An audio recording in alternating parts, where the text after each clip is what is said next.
Hello, my friends, and welcome to the Two Trees Podcast.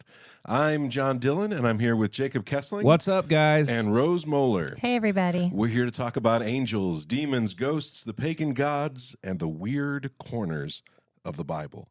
And the story we're looking at today falls into that last category. It's weird.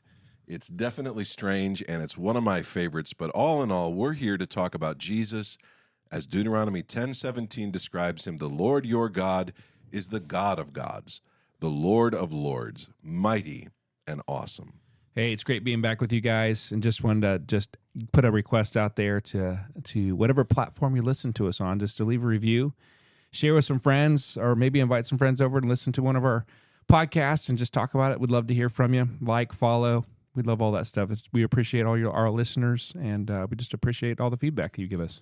Yeah, for sure. I'd love to hear how you came across us or meet up with us on our Facebook page. We'd love to get messages and just to hear what you're reading, what God is doing in your life, and all in all, just be part of your story as well. So we are back from youth group tonight. I went over to Jacob's church and helped with youth group. It was organized chaos in all the best ways. Absolutely, yeah. And we happened to be in a series called Unseen, talking about spiritual warfare stuff. Yeah, it was pretty cool. I got there late, but I had fun. I got there really just in time for the food, so I think I succeeded. So what age group are you doing that with? Oh, it's like third, fourth, fifth graders. Okay. And so I was going to say, how are they handling spiritual warfare? These are seventh through 12th. Okay. So how are they handling lessons on spiritual warfare? You know, it's been pretty engaging. I've had a lot of good conversations on the side. I mean, not really any tonight, but a lot of good conversations. Some have led to some conversations and talks with parents, and it's been really good. I feel like it's coming across well. I mean, for them to think about the idea that the evil realm can somehow put ideas in their minds or thoughts in their minds was pretty challenging for them to think through.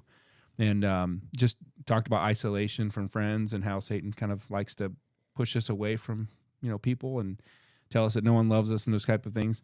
And so they really kind of their eyes are opening to this kind of stuff, not thinking that, this is just a normal thing for our generation, but there's something else happening behind the scenes. And, it's been good. We've had good talks. So I love that. It sounds like a really heavy topic that I'm sure you are crushing teaching. I feel like yes, absolutely. He is a blessing. Just ask him. Yeah, that's right. Well, it's funny because this curriculum we're using actually has it's a super cheesy video series where a guy plays an angel, pretty much doesn't say anything to the person. This person's he's in school. The idea of cheating on a test came up, and this other guy who's a demon. He's not dressed. He just looks like a normal guy, but he's super immature, and it's just really great. As I said, it's really cheesy, and he's just cheat on. He's having him wanting to cheat on the test, and the angel's like he's not going to do it. And the whole thing's about the armor of God. So it's good. It had good like a Screw Tape Letters kind of a feel to it. It was good for real. Well, yeah, otherwise, at Church Go Good today, we had communion at our church, and that's always a blessing. I really love being able to take communion with everybody, and it's a great start to my month, and so I look forward to being able to serve communion and be part of that. It's a highlight for me. But you guys, everything went well? Mission accomplished today? Yeah, I did. My Sunday school class and I packed shoe boxes for Operation Christmas Child, and talk about organized chaos. That was our Sunday school party in a nutshell. We had donuts, we had juice, we had sugar, toys, kids. It was fun. It was a good morning, and I enjoyed it very much. Organized chaos. It seems to be the theme of the day. So you're talking about communion. I just need to say this because I just got back from India, right? So I was just down there for a week, but we took some communion. And one of the guys brought those portable communion cup things, that you tear the cellophane off of, kind of thing. Okay, to me that tastes like coronavirus. Every time I'm around anything like that, that's where my mind goes. Different though, and so I was a little bit excited because it wasn't that typical styrofoam piece on the top. This actually had the bread on the bottom, like it was like a chalice. Wow, edgy. I was like, this is going to be great. I swear it's dog food. I took a bite of it. I was like, this is rough. I mean, I'm trying to have a moment with Jesus, and I'm like choking on this. Any kind of rough. Prepackaged communion bread. I've never had the experience. It's not good. I like some. We're spoiled with the good communion bread at our church. So anyway, I just had to say we are too. But the story we're looking at today comes out of the the book of Numbers, when Israel is wandering through the wilderness. And so just to give a little background here before we can jump into some of the weirder corners of this particular story, Israel is chosen by God to be the people through whom the redemptive plan of the world is going to be moving forward. We messed it up in the garden, and we messed it up at the flood, and we messed it up at the Tower of Babel, and Abraham did his best to mess it up, and it's been an ongoing cycle of human failures. And as you're reading through the story, especially in Exodus, you get really excited. You know, this is God coming to mankind. You read that story on Mount Sinai, and you just have this unbelievable appreciation for the power and the majesty of God. The Lord is dwelling again among the sons of Adam. He's given them wonderful signs and wonders and ways to be involved in the worship that's going on, stuff that hasn't happened ever. And pretty much what he does is he asks the people to follow him loyally, to view him as their king, and for all the tribes, all the families to together pursue the Lord. And you would assume that would be really easy. You know, if there's miracles happening all the time, if God is providing in a physical way, then, you know, it would be easier to follow God. But I have never found that to be true, that we come up with excuses for reasons why we're not following God. But the truth of the matter is we don't follow God because we have not truly accepted him as king. We want to define good and evil, right and wrong for ourselves. I know it's been a while since I've been on this podcast, but am I allowed to rabbit trail? I don't know what time we have man, today. Go. Well, I mean, I guess for me, growing up, I thought the assumption was that the Israelites were the only ones that were kind of facing the signs and wonders kind of thing. But do you think these things were happening in the other nations as well? Well, we know the Canaanites knew all about it, that they had been well aware of what God was doing in the wilderness, and word had got to them to the point where when they go in finally into the promised land, Rahab tells them, like, look, news of what's been going on with you guys has shaken the whole world. I mean, there's a large attraction to the other nations that they want to be part of them and marry among them, and they want a king like them, and they want, like, if God's, not if, God is so good, and God has a plan, and he wants to be a blessing to the entire world through Israel, and he's going to redeem all of them back. And this idea of inviting, I want to be so good to you, I want to invite everyone else is going to be part of us. And then you find that they want to be part of them. And I'm just saying, my thought process was something good or attractive happening over there? Because it seems like what God's offering is a beautiful thing. And anyway, that's just where my head was going. No, I think you're onto it there, because the whole idea was to show Israel was supposed to be winsome to the nations. They were supposed to recognize that the God of Israel was the God of gods, that this was unlike anything else happening in the ancient world. Most people were afraid of their God. They didn't know exactly what to do. Is the God mad at us? What does he want us to do? How can we appease the God? And the Lord, in giving them the law, gives them exactly what those ancient cultures seem to have been longing for. Right. Tell us exactly how to approach you. Tell us how to be in your presence. Tell us ways that we can be part of your court, be part of the worship that is going on in the heavens. And it should have drawn the Gentiles to them. And in many ways, I think it did.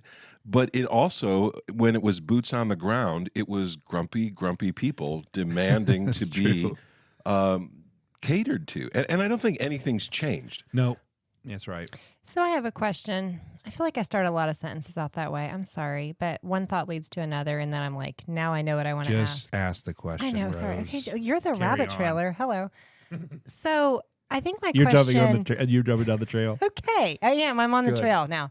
So you said that what you're sort of saying is the other nations were looking on what the Lord was doing and wanting to know what was happening. That's what I think God wanted. Okay. Well, that reminds me, in the book of John, Jesus says that one of his witnesses will be his works. Like his works and his miracles will be one of the witnesses that show that he is who he says he is. It's I pulled it up real quick here. I didn't explore this very long because your rabbit trail started not that long ago. But It just started. Yeah, right. In John 5. And so I wonder if that's sort of a continuation of what you're saying maybe was happening in ancient times, like pre. Yeah, I think so. pre-Jesus. That's the purpose of miracles, is to authenticate that this is God working among the people. The Egyptians for sure understood this, that the Lord is God. And many of the Egyptians, I think, left with the Israelites. There was this choose you this day whom you will serve kind of an idea going on. We read the story and we recognize that ultimately what this came down to was mankind again faced with two trees, either to define right and wrong for themselves or to be loyal and to obey. And so God sends them into the wilderness. And the wilderness was a place, it was a physical representation of the powers of evil and death to people in the ancient world. And the Lord leads them around through the wilderness easily. They've got water, they've got food, they've got an abundance of everything they need, all the things that would make travel through the wilderness awkward and dangerous. The Lord overcomes. He's providing for them abundantly. And that gives us Eden-like notes, echoes. It's as though the Lord is again with his people. And this time, instead of going to a garden, wherever the people go, the garden follows. This abundance of food, abundance of joy, the presence of the Lord is there. And you would assume that this is going to go really well. It doesn't. Once the people leave Mount Sinai, they begin rebelling and complaining against God. The book of Numbers lists 7 different rebellions. So if you're reading through the book of Numbers and you notice, man, there seems to be a pattern here to the rebellions in the book of Numbers, that's because there is. It's built in a chiastic structure. It looks like a menorah. When you lay it out, the first and the last of the rebellions look very similar. The second and the second to last, the third and the third to last, and then you have this middle rebellion, which is the one we're going to talk about today with the sons of Korah, Nathan and Abiram. And so what you're looking at here is a list of rebellions. Now, were there other awkward moments for Moses in his leadership? Yeah, there definitely were. Exodus talks about some that Numbers doesn't. But when they wrote this book, they were specifically using this list because by listing things in a set of 7, you were creating like a literary stained glass window. You were making a design, a picture that would have been clear to ancient readers because the number 7 carries with it the idea of completeness, of the kingdom of God. On the 7th day, the Lord rests on his throne and rules over creation. This is a really cool menorah chiastic structure that you have here. It's even color coded. I need almost like need thank to you. post this picture. That's what I was getting ready on- to say. You need to post this because this is a very, very good representation of what you're getting ready to And is talk this about. more visible? I mean, it's pretty clear in English language, but I wonder what it looks like in the Hebrew. Anyway, I just was thinking about this because I don't notice the stuff like until now we're walking through this, and even if you don't, if you're reading too fast, it's not something that you need to know, but it's part of the beauty of the art. Like it's like going to an art museum. We were just talking about the Dayton Art Museum a minute ago. And if you just go through it and you look at the pictures, you can get the gist of what's going on. But then if you go through it with someone who just really loves art, you're going to have a different experience, and they're going to point out things but they're going to say, you. "How do you feel when you look at this?" And you're like, "Well, I feel the same way I looked at the last one." Oh, well, that's okay. I'm going to take a 10-year-old, a 12-year-old, and a 14-year-old through the art museum, and I will get back with you on their answers when I say, Are you how gonna do ask, you feel How does this about picture make They're going to say, I feel hungry. painting. When are we going exactly. to eat? Yeah. One How Chick-fil-A. does this? I'm not even going to say this. I'm just shutting up. So all the people of Israel, all of them, every tribe, Judah through Levi, they're all intended to walk in fellowship with God. They're diverse, and yet they're united. Everyone has a function and a purpose, and none of them are better or worse than the other, but some people in the tribe are given specific callings. The tribe of Levi, in particular, jumps out to us. This is Moses's tribe. It was not to be given any land when they went into the promised land, but instead, they were to act as the priests of Israel. Nobody could apply to become a priest. You had to be born into this family, or else it just wasn't an option for you. Now, that's not because God hated the other tribes. It's because it was a special gift. They weren't better, they weren't worse than the other tribes, but God asked them specifically to do this job. And so sometimes when we talk about the Levites, it's this nebulous blob of people. Maybe they did stuff, we're not really sure what they did, but the Bible actually talks a lot about the different tribes within the tribe of Levi, the different families, and what they did and what their jobs were. And specifically, we can view the Levites as existing in four major parts, four sections among the Levites. The most obvious of them is Aaron and his immediate family, the sons of Aaron and his grandsons and his great-grandsons and so on and so forth. And these are the guys who are moving around inside the tabernacle, who are performing the priestly duties. There's also, when you go back through the text, you find that Levi had 3 sons. And I didn't push that button. Did you? No. Ooh. I don't like it. Anyway, I didn't push that button. What is it doing? It needs to stop that immediately. I'm turning that down. Okay. So one of the groups, and I'm going to mispronounce these names just because they're hard for me to pronounce. One group is called the Gershonites. And these guys are responsible for the care of the actual tabernacle tent, the coverings, the curtains, setting up and tearing down. They're the ones who make sure that the altar and the ropes and everything that is involved in the moving and the setting up of the tabernacle happens. And so these guys are very involved in making sure everything is functional, that it looks right, and they're artists. They're creating, they're building, they're expressing the colors, the images. All of that goes into the actual building of the tabernacle and maintaining it and moving it from place to place. Another group of people are called the Merarites. And these guys are in charge of the crossbars, the posts, the bases, the equipment, and really their job is to make sure that all of the bones of the tabernacle stay complete and are sturdy and strong, architectural in their intent and what their calling was. And then you have this fourth group, and this is the group we're going to be looking at today. And this group is called the Kohathites. And they're responsible for the care of the actual sanctuary itself. They're supposed to carry the ark. They're supposed to move the table, the lampstand, the altars, the articles of the sanctuary, anything that actually is inside of the tabernacle proper. It's their responsibility to move it. Now, this means that the Kohathites have a harder job than some of the other groups. Would one of you guys read Numbers 4:15? And when Aaron and his sons have finished covering the sanctuary and all the furnishings of the sanctuary as the camp sets out, after that the sons of Kohath will come to carry these, but they must not touch the holy things lest they die. These are the things of the tent of meeting that the sons of Kohath are to carry. So the Kohathites are to carry the temple treasures. The other groups get to use carts. They get to use all of the technological wonders of Egypt to move these heavy beams and things.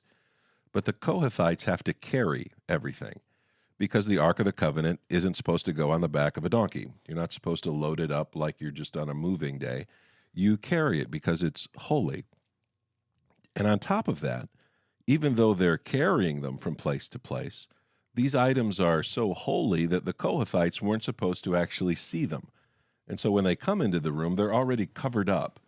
And you can imagine maybe being a little bit bitter about that. Maybe, if we're important enough to carry it, aren't we important enough to see it? And so rather than seeing themselves as part of this big movement of God, as being part of something, they begin to wish to define right and wrong for themselves. Why shouldn't the Kohathites be the ones in charge? Why should Aaron's family be the high priests? After all, isn't everyone in Israel special? Aren't all of the priests called to do this?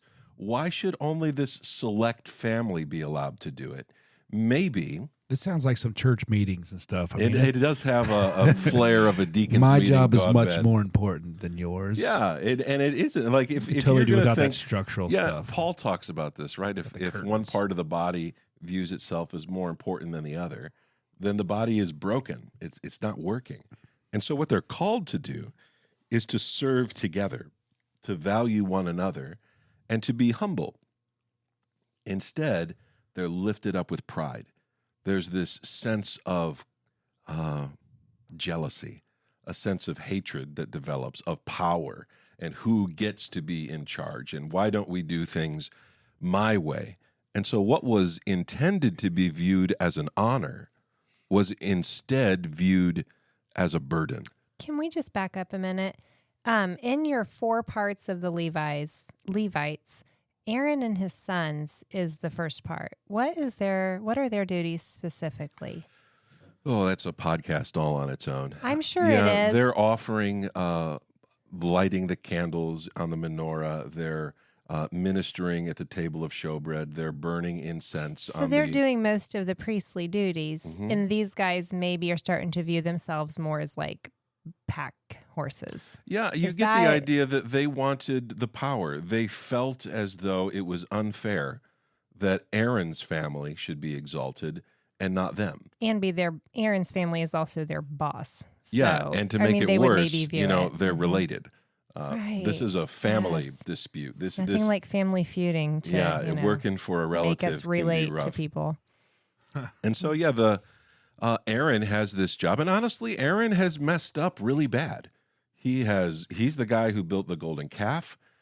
He has rebelled against Moses not too many chapters before. There's been a lot. Moses and Aaron, they're not a perfect group of people. There's been a tremendous amount of mistakes made. Miriam has rebelled against Moses. Aaron has rebelled against Moses. The people are grumbling all the time. I feel like rebellion and messing up seems to be a theme of being a human, Yes. I mean, these people are really just acting like people. I'm not giving them license or excuse to do the things they did, but when we look back and read about them, we do this a lot with literature when we're discussing it. I ask the kids, who's the person you can identify most with in the story? Where do you see yourself? Who do you know that's like these people? No, we're not going to sit here and just name names, guys. You set them up like that? I do. But I want them to know. You should record I want them to see the humanity in all stories, and this is the same thing, No, I think that's and it goes. It's honestly, it's a retelling of that Garden of Eden story. Are you willing to admit that there's a king? Are you willing to be a servant in the garden, a priest, even if that means it doesn't come with power?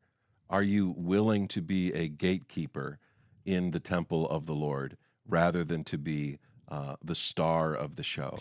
It really will force them to see who it is they're serving. It's not themselves and it's not Aaron, it's the Lord. And that's how it is. Yeah. That's how it is and it needs to be. And that's what I lose sight of so much. And it can sound like so simple, so obvious when we say it that way. It's when you're actually living life that gets hard. To view something wonderful that happens to someone else and be genuinely glad for them, rather than to say, well, did they really deserve that? Or why not me? Or why didn't I get this? That's not fair, God. That's not fair, God. Or, whoa, if he blessed them like that, I better be getting, super blessings coming soon. And we don't view ourselves as part of one people. We create us's and them's rather than recognizing that we're part of this much bigger goal that God has put into motion. We begin to demand our rights. We begin to demand that our will be done rather than God's. And so the Kohathites are about to experience a rebellion. There is a man named Korah, and Korah is Moses and Aaron's cousin. He is apparently a pretty important guy, and he organizes a rebellion or a coup among the Kohathites. And Numbers 16 gives us this story, but the gist of it is this. Korah organizes 250 chiefs of the Kohathites in an attempt to replace Moses and Aaron in their position before the Lord. Now, Numbers 4:34 through 37 tells us that there's over 2,000 Kohathites. So this is a really large group of people, and 250 chiefs is a lot. This isn't just 250 random people. This is 250 heads of families. This is 250 of the leaders of the Kohathites. And so let's pick up the story in verse 3 of chapter 16. Jonah, would you pick that up?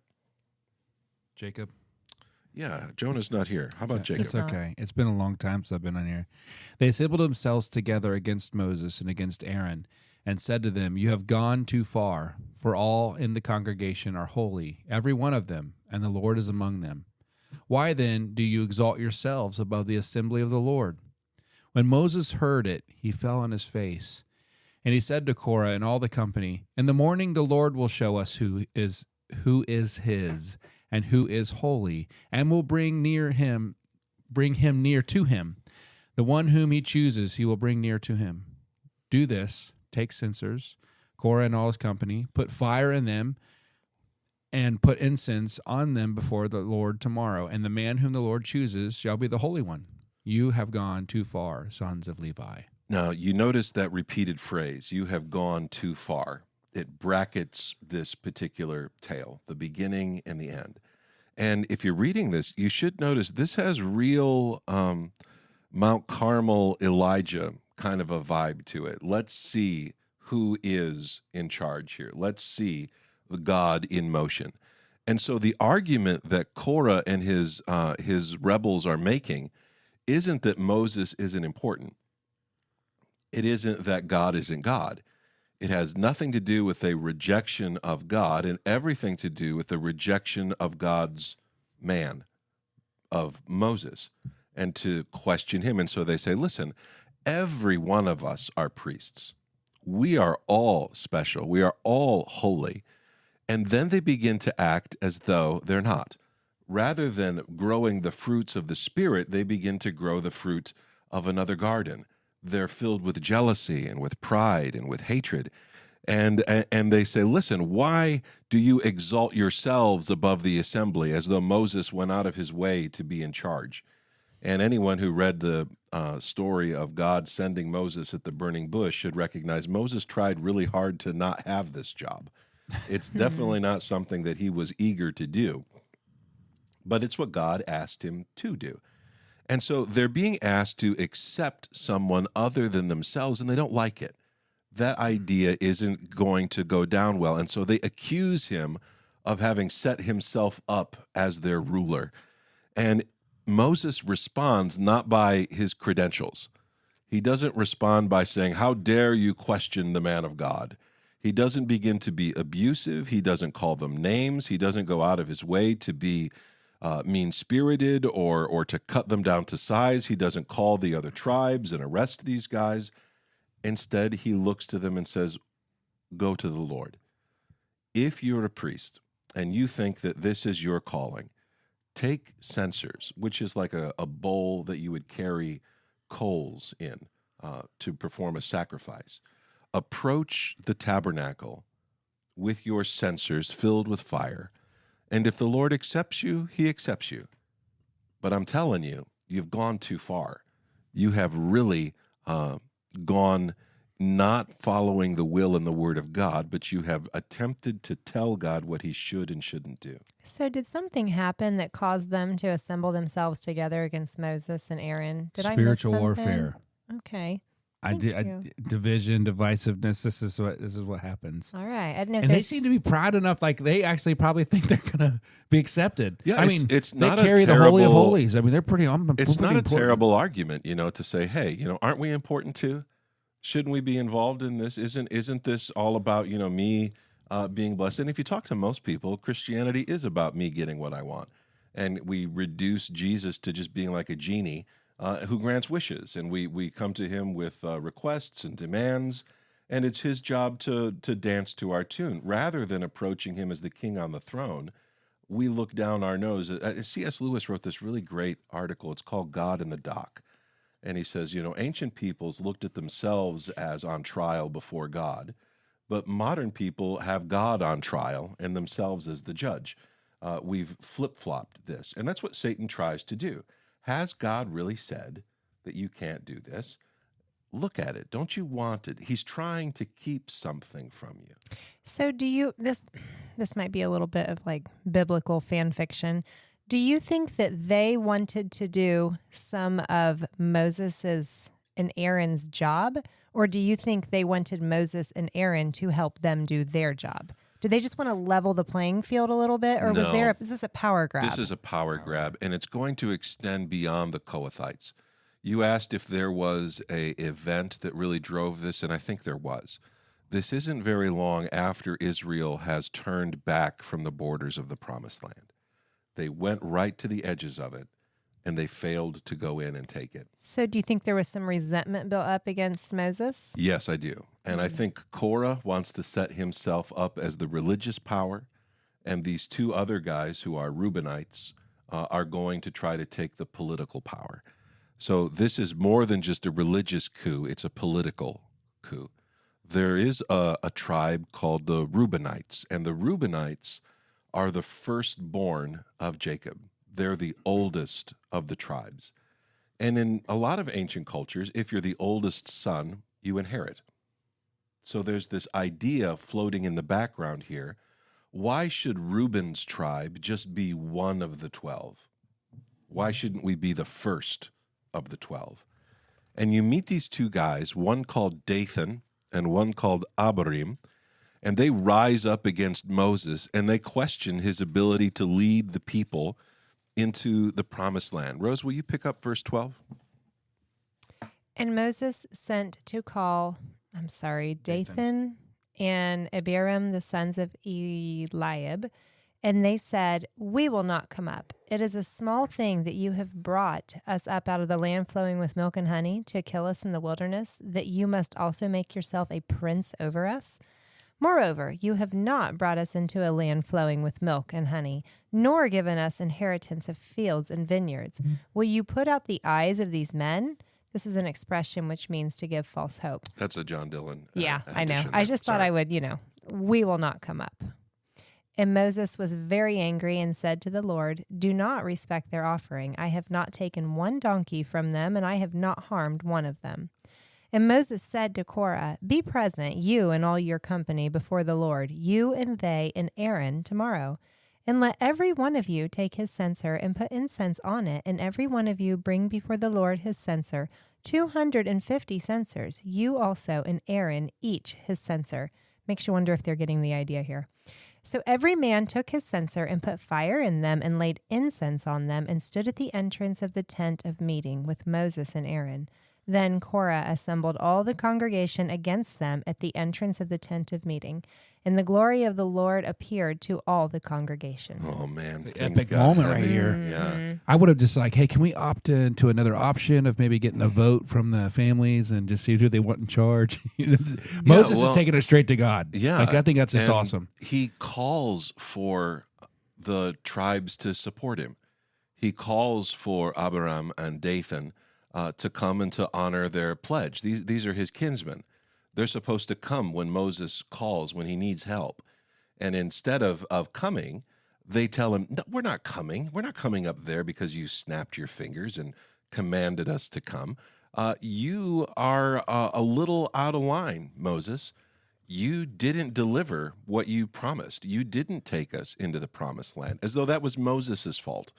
As though, they didn't just a few pages ago decide, we're not going in there. There's giants in there, and we're like grasshoppers in front of them. And so suddenly, all of this is Moses' fault. There's a rebellion amongst the people. Thousands of people seem to be clamoring outside the gates of the tabernacle, which is what the Kohathites are in control of, this outer courtyard. And all of a sudden, the Lord appears above the tabernacle, as though God has descended from the heavens and is watching to see what's about to happen. Korah may have thought that this was his moment, that finally See, God showed is, up for me. Yeah, this is it. He's here to vindicate me, to lift me up. And he tells Korah, "Hey, you and your guys, you be here tomorrow. Bring your censers before the Lord." And then Moses goes down to the tent of Dathan and Abiram. Chapter 16, verse 27. Would one of you guys pick up the story? And Dathan and Abiram came out and stood at the door of their tents, together with their wives, their sons, and their little ones. Cocky. They're not even coming out to greet him. They're standing in the doorway of their tents. And Moses said, "Hereby you shall know that the Lord has sent me to do all these works, and that it has not been of my own accord. If these men die as all men die, or if they are visited by the fate of all mankind, then the Lord has not sent me. But if the Lord creates something new, and the ground opens its mouth and swallows them up all with all that belongs to them, and they go down alive into Sheol, then you shall know that these men have despised the Lord." As soon as he finished speaking all these words, the ground under them split apart. And the earth opened its mouth and swallowed them up, and their households and all the people who belonged to Korah and all their goods. Man, okay. I'm just thinking about this. Like their kids and everybody's weird, suffering the man. consequences Yeah. of these arrogant. Anyway, so they and all that belonged to them went down alive to Sheol, and the earth closed over them, and they perished from the midst of the assembly. And all Israel who around them fled at their cry, for they said, "Lest the earth swallow us up." And fire came down from the Lord and consumed the 250 men offering the incense. This is a bad day for the rebels. Seriously. And so what's going on here as far as this underworld? Why does Moses pick this? It's a pretty extreme statement to say that the earth is going to swallow you up. But this actually has meaning to ancient peoples. When they talk about the underworld, they use the imagery of the grave, that idea that below the earth there is a world, there is powers, that the underworld is peopled, and that there are demonic powers and supernatural beings, and they use the imagery of down to describe death and the grave, because when you die, you fall down. That's what you do. And then your bones decompose and you just kind of wither away into nothingness. And so by allowing these guys to be swallowed up by a mass grave, he's identifying who they are. He's saying, you don't stand with the Lord God of heaven. You stand with the forces beneath the earth. Now, this isn't saying that actually if you dig down really deep, you're going to hit hell. Okay, it's not a scientific statement like that. It's a symbolic one. He's saying that your voice, your actions, even though you've cloaked them with all this really nice sounding words, that ultimately you are part of the prince of this world, the God of this world. Remember when God cast out the serpent, when he curses the serpent, he says, "On your belly you shall go, and dust shall you eat all the days of your life." This idea of Satan, or the Satan as the Lord of the dead, is in play here. And so by allowing the earth to swallow them up, they're not going to become martyrs. This isn't that Moses led a force and took them out. This was God himself rejecting what was happening. Just like in the Garden of Eden, when mankind ate from the tree and they are cast out into the wilderness, now these men are cast out even out of the wilderness. They're no longer permitted to be there, and they're overwhelmed by the underworld. Pouring out of the tabernacle is the fire of God. This idea that these men who are carrying fire are unfit to carry fire. That it isn't about your doing something for God. God doesn't need you to carry fire to light the altar. He can do that fine himself. The only reason that priests were doing it is because God allowed them to. It's God bringing us into the story, not about us carving out a place for ourselves in the story. I was thinking here where in the verse 30 it says, the ground opens its mouth and swallows them up with all that belongs to them, and they go down alive into Sheol.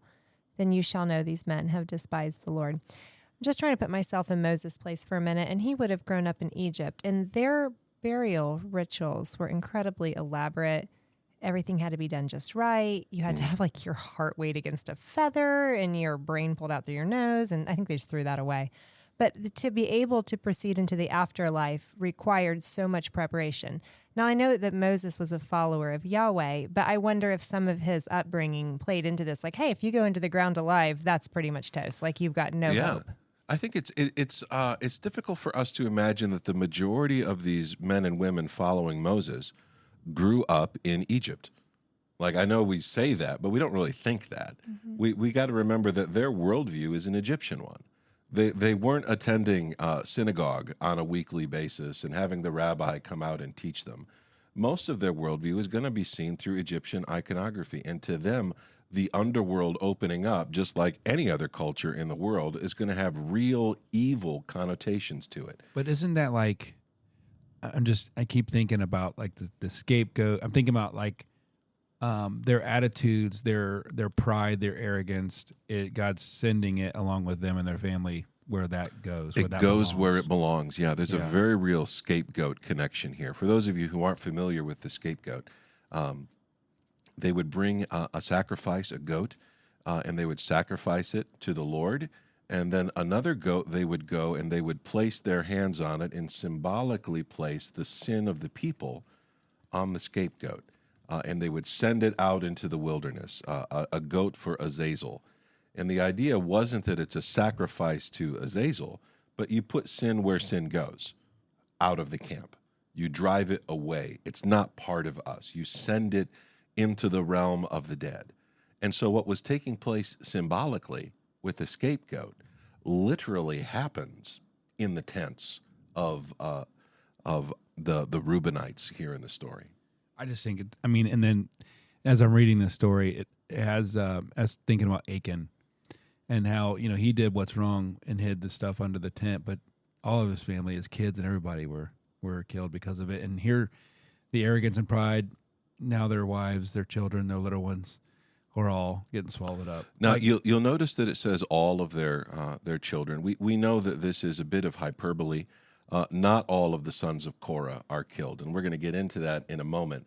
But there is a very real judgment that falls on his house, on his family tree. Well, it just reminds me, though, that sin, my sin doesn't just affect me. It just doesn't, and we like to think that it's personal or it's private, and but ultimately, here's a decision or an attitude or a rebellion that isn't just affecting these individuals; it's affecting their families too. And I was just thinking that through in this. I mean, like you said, it may not, it's hyperbole, but yeah, and it isn't about doing it yourself, demanding that God do things your way. Moses isn't. He's not doing this job because he wants to. This isn't someone pursuing power. And there are loads of people out there who will use this kind of verse and say, "See, don't question the guy in charge." And that's to completely miss the whole point of this. Don't touch God's anointed. Oh, man. If I hear one more self-righteous person exalt themselves this way, I'm going to lose my marbles. But it has to do with this. You're not to do things just because you can, not because you have the ability to, but to pursue the will and the word of God. And so God is going to make this clear again, that the Lord has chosen Moses and Aaron. Now, you would assume that what they just did was enough, that the judgment of sin, the act of violence and the throwing out of Korah and the false priests and the rebellion that's there, that would be enough. But the nature of God is such that it moves from wrath to forgiveness and life. And you're going to see a redemption of Korah's family, and you're also going to see this exaltation of Aaron and Moses again in one of the most strange and beautiful symbols and miracles that occurs in the whole Bible. You look like you're chewing on something. No, I was just so when I'm reading the story, I always imagine, I would like put myself in the storyline. So should we assume that like majority of Israel's observing and watching this happen? Oh yeah, thousands of people are outside the gate. Right, this isn't like just a small group of No, this is public. This is everybody is trying to scapegoat Moses. The reason we didn't go into the promised land was because not because we wouldn't go, but they begin to project their failures onto other people. And Moses, instead of just walking away, or instead of, really just responding in a thousand sinful ways, he looks to the Lord and says, I'm doing this because you asked. Will you stand by me? Because the men who were supposed to stand by me have forsaken me. That's good. Who is with me? And so what we begin to see is the next day, the people grumble against Moses and Aaron. They're not done. This rebellion's not over. You would think that it was, but it's not. Would you guys pick up verse 41? But on the next day, all the congregation of the people of Israel grumbled against Moses and against Aaron, saying, You have killed the people of the Lord. And when the congregation had assembled against Moses and against Aaron, they turned toward the tent of meeting, and behold, the cloud covered it, and the glory of the Lord appeared. And Moses and Aaron came to the front of the tent of meeting, and the Lord spoke to Moses, saying, Get away from the midst of this congregation, that I may consume them in a moment. And they fell on their faces. And Moses said to Aaron, Take your censer and put fire on it from off the altar, and lay incense on it, and carry it quickly to the congregation, and make atonement for them. For wrath has gone out from the Lord, and the plague has begun. So Aaron took it as Moses said, and ran into the midst of the assembly. And behold, the plague had already begun among the people, and he put on the incense and made atonement for the people. And he stood between the dead and the living, and the plague was stopped. Now those who died in the plague were 14,700, besides those who had died in the affair of Korah. And Aaron returned to Moses at the entrance of the tent of meeting when the plague was stopped. I love Phenomenal. verse 48. It says he stood between the dead and the living. This is one of the moments where Moses really shines. God has justly brought death to the people, as they seem to have willingly brought death upon themselves. They're trying to kill Moses and Aaron. They're trying to overthrow the whole thing and to say, this is all your fault. None of this is what we want. They're breaking their covenant. This is worse even than the golden calf incident, if you want to think of it that way. They've learned absolutely nothing. They belong to sin. And so instead of Moses looking to God and saying, now, Lord, why don't you think about it? Why don't you calm down? Moses, in accordance with the calling that God has placed on him, and I think God knew Moses would do this. It's not like God was up there saying, I wonder how Moses is going to respond. God knows the beginning from the end. Moses runs into his enemies to save them. I'm looking at this, and I think that Aaron is the one that ran into the midst of the assembly. He did. Verse 47. Moses told him to. Moses is told there. him That's to, why I think right. it's a beautiful thing, though. I 'cause agree. He's not taking like you would think we like to be the hero. I'm going to run in and save everybody, but he's like, Aaron, you need to go. You go do it. And I just love that. He ran into the midst of the assembly. It reminds me a little bit in Lord of the Rings when Gandalf goes thundering out onto the plains, with his scepter thingy and just like out there. Scepter thingy? Yeah, I don't know. Staff, whatever. Thinking on my feet here, guys. And it's just like this whoosh goes out and holds back. It just kind of reminds me a little But of that. here's God saying, get away from the midst of the congregation. And I don't know, maybe Moses is saying, Aaron, you go, because I'm not sure what's going to happen here. Well, I think the idea is that Moses is there speaking with the Lord. Mm-hmm. That he's interceding for the people, and Moses has done this once before after the golden calf. How cool is it that Moses knows God's goodness and graciousness and his kindness and his forgiveness, and for them to plea for forgiveness on behalf of these ones that are coming against him is just such a beautiful picture. Yeah, previously Moses told the children of Israel, like, you guys stay down here, and I'm going to go up on the mountain and ask God, and maybe he'll take my life in place of yours. So this is a man who's been willing to die for them before, and they're willing to do it again. He stands between the living and the dead. And in my mind, I can't help but think of Christ on the cross. Yep. Of him being suspended between heaven and earth, Right. that he dies for not righteous people, but in that while we were yet sinners, Christ died for us. And it makes me think how accurate it was when the prophet said that there would arise the Messiah, this next prophet, and he would be like unto Moses. That Moses looks like Jesus here. It's a moment when he is bearing the name so well. Now, he doesn't always, but this is one of those moments when Aaron and Moses are at their peak. And it's the moment when everything is broken around them. but also what was going through these people's mind. They had just watched God spectacularly wipe out their enemy. They are absolutely unwilling to accept God's will. It has to be their way. Do you notice what it said at the beginning? You have killed who? Did you see that at the beginning of verse 41? You have killed the people of the Lord. Yeah, those guys were the good guys. Man, this is Satan at his best. This is confusion and lies and deception in the minds of the people. And so now this rebellion has moved from the tops all the way through the people. I have something as I'm reading through here, verses 45, 46, and 47. So in 45, the Lord says to Moses, "Get away from the midst of this congregation that I may consume them." And then Moses says to Aaron, "Take it and make atonement." And so Aaron takes it and runs into the midst of the assembly. So he's doing something that Moses couldn't do. It's a priestly action, making atonement. It's a priestly action. And that's is right. Aaron's job description, Yeah. and Moses isn't, but Aaron is. And so Moses knows what needs to be done.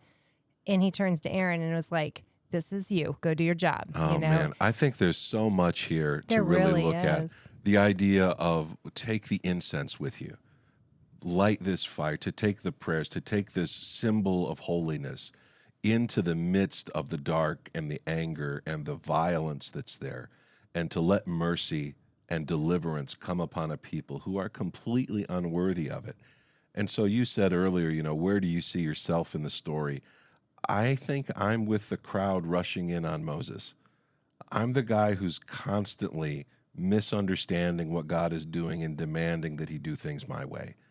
I'm very, maybe at my best, I'm Aaron, but I think if I'm honest, my sin nature is quite cranky, and I don't normally instinctively move this way. When I see this, I see that God saw this man in Moses long before Moses began to act or do this. And and even getting us, God called us in ministry. I think that he sees much more in us than we see in ourselves. And this is just a beautiful picture of his heart for people, and it would have been easy to say, "All right, God, just wipe them out. They're kind of a pain to me." So, but yet he's setting up a way for the people who may deserve to be demolished, killed, to be free, to be forgiven, absolutely. to be set free. I mean, having that kind of heart, God saw that at the burning bush, and here's Moses with all doubt, not even wanting to lead. I'm not a good communicator. God saw that in him, and it's just, for me, it's such a beautiful picture of perhaps how he sees us as well, and sees more in us than we see in ourselves. And I don't know, just seeing this, I'm like, man, this is really awesome. I think it's a weird story, to be sure, but I think it's incredibly beautiful. Yeah. And when you really begin to look at the pieces of it, that this is what a priest is supposed to do, to stand between the people and God and the people. He's supposed to serve them, to serve them both, to love the Lord your God with all your heart and all your soul and all your mind, and love your neighbor as yourself. Mm-hmm. And then when we think as Christians, we're all called into priesthood, that we are all holy to the Lord, and that we have this calling. And rather than forcing our will or trying to maintain power, it should instead be this concept of servantness, of how can we call to the lost? How can we share with them the gospel? How can we help them to understand what God is doing? And Israel has just failed spectacularly. They have failed to go into the promised land. Their priests, their princes, their people have all rebelled. Is God still willing to go with them? Yep. It's the question hanging in the air. And the next chapter deals with this in a very lovely way. And you get a real sense of the Garden of Eden again in this story. So let's pick it up in verse 1 of chapter 17. The Lord spoke to Moses, saying, "Speak to the people of Israel, and get them from staffs, one for each father's house, from all their chiefs according to their father's house, 12 staffs. Write each man's name on his staff, and write Aaron's name on the staff of Levi. For there shall be one staff for the head of each father's house. Then you shall deposit them in the tent of meeting before the testimony, where I meet with you, and the staff of the man whom I choose shall sprout. On the next day Moses went into the tent of testimony, and behold, the staff of Aaron for the house of Levi had sprouted, and put forth buds, and produced blossoms, and it bore ripe almonds. Then Moses brought out all the staffs from before the Lord to all the people of Israel, and they looked at each man took his staff. And the Lord said to Moses, put back the staff of Aaron before the testimony to be kept as a sign for the rebels, that you may make an end of their grumblings against me, lest they die. And so the image here is to clear up all the confusion. Bring me the leaders of Israel, and let every man bring his staff. Staffs are trees, little ceremonial trees. Yeah. You can go back and listen to our episode on trees. We're not going to break that down here right now. These are eights. Yeah, that's exactly what it is. Good Hebrew, yeah. Yes. And so it's a staff. It's a part of a tree. And so what he says is that Aaron's staff begins to bud. It becomes not an oak tree, not a strong tree. It doesn't become an apple tree. It becomes an almond tree, a very beautiful, elegant piece of farm. You know, it's a garden that's here, and this becomes the picture of the presence of the Lord, not the death of the people, but life where life should not be. Every life is holy to God, regardless of color or creed or where they come from. All life is sacred and special, and we don't treat it that way, and we should. And to know that even if things seem like they can't work, God is able to do what he wants to do, even if we don't think we can help. It's the Lord who brings the victory. Unless the Lord brings about the fruit, it's the fruit of the Spirit. It doesn't grow because you're a nice person. It grows because God is with you. Put back the staff of Aaron as a testimony, as this little tree is speaking by its mere presence. It's saying something. I think this is one of my favorite passages in all of Numbers. This is great. I'm glad you did this episode. I like this one. So it would be reasonable to assume that this is the end of the story, that Korah's family is completely destroyed, and there would no longer be part of God's redemptive plan. But God's grace is greater than their sin. The sons of Korah, some of them at least, seem to have been spared, and their children went on to become the gatekeepers of the tabernacle and great singers and composers of music and worship. 7 generations later, that's probably not an accident, one of their famous descendants is the prophet Samuel, who is very famous for his role in the David story, the last of the judges. Their songs are treasures, and their history adds to the beauty of their songs. And so I've picked just a couple pieces here of bits and pieces of the songs of the sons of Korah. And I want you to see if you can spot the places here that remind you of their history and where they came from. So Psalm 46, verses 1 through 7, again, probably not a coincidence, but is a really lovely piece of scripture that's become very famous. But would you take a listen to this as we read it to you? God is our refuge and strength, a very present help in trouble. Therefore we will not fear, though the earth gives way, though the mountains be moved into the heart of the sea, though its waters roar and foam, though the mountains tremble at its swelling. Selah. There is a river whose streams make glad the city of God, the holy habitation of the Most High. God is in the midst of her, and she shall not be moved. God will help her when morning dawns. The nations rage, the kingdoms totter. He utters his voice, and the earth melts. The Lord of hosts is with us, and the God of Jacob is our fortress. We will not fear, though the earth gives way. That's legit. You cannot tell me that the sons of Korah weren't telling this story to their children. Our strength comes from God. The Lord and the Lord only is able to define what's going to happen. Trust in him. He is our strength. Though the mountains tremble, and it uses the imagery of chaos there, of the watery sea, What better way to describe a rebellion than the twisting turns of the sea as it lashes out against the land? But there is a river whose streams make glad the city of God, a holy habitation, and God is in the midst of her. She shall not be Wait a minute. I was going to read that one again because I know this is wildly taking this out of context, but I said Don't do it. No, I'm going to, because I said these verses to myself when I was a young mom, and I had toddlers. This helped me. It's like, God is in the midst of her. She shall not be moved. God will help her when morning dawns. Jesus, defend me from the wrath of toddlers. And babies who get you up during the night. So the sons of Korah go on to be the gatekeepers of the tabernacle. Their job is not to be the high priests. Listen to these words that a later generation would take away, and it's from Psalm 84 and verse 10. For a day in your courts is better than 1,000 elsewhere. I would rather be a doorkeeper in the house of my God than dwell in the tents of wickedness. It reminds me of the Reubenites, of Dathan and his family. I would rather be a doorkeeper in the house of my God than to dwell in the tents of the wicked. Wow.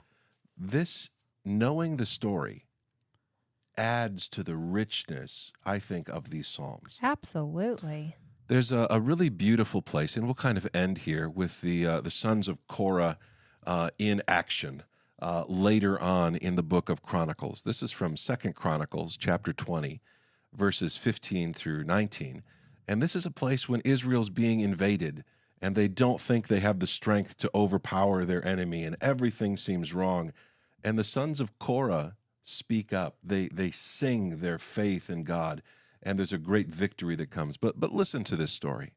Thus says the Lord to you, do not be afraid, and do not be dismayed at this great horde, for the battle is not yours, but God's. Tomorrow go down against them. Behold, they will come up by the ascent of Ziz. You will find them at the end of the valley, east of the wilderness of Jeruel. You will not need to fight in this battle. Stand firm, hold your position, and see the salvation of the Lord on your behalf, O Judah and Jerusalem. Do not be afraid and do not be dismayed. Tomorrow go out against them, and the Lord will be with you.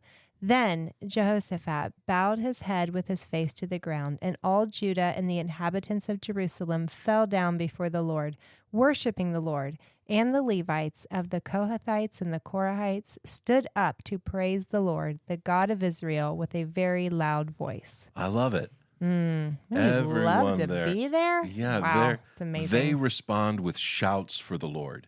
The Lord's victory is coming, and it links them. It says the Levites of the Kohathites and the Korites. It's interesting that they're named here. The Lord's not done with them. A mistake, even a horrific mistake, or lots of them, doesn't separate you from the forgiveness of God. The love of God is greater far than tongue or pen can ever tell. It is a strength when our strength fails. To know that you've sinned is simply to be called to repentance, to know that Jesus has stood between the living and the dead, that he has taken your sins upon himself, that he has called out from the cross for your forgiveness, that he intercedes for you at the hand of the Father.